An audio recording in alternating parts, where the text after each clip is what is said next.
Здравейте! Ще направя един клип с моята количка, която е електрическа, API Lift се казва, и за да видите как става процес.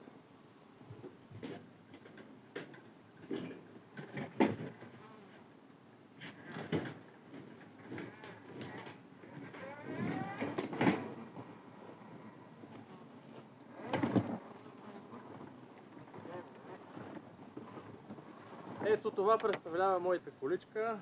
Има ход напред, има ход назад и съответно можеш да повдигаш магазините нагоре и надолу при нужда.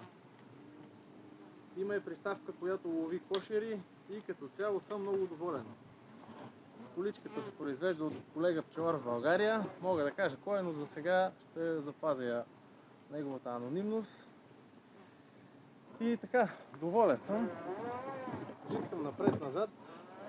Въпросът е човек да свикне с нея и може много работа да свърши с нея. Ето сега връщам празни магазини, както и ги качвам.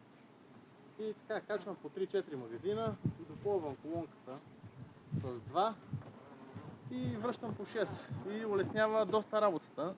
Все още не съм местил кошери, но като мести ще мести с нея да види как там се получават нещата.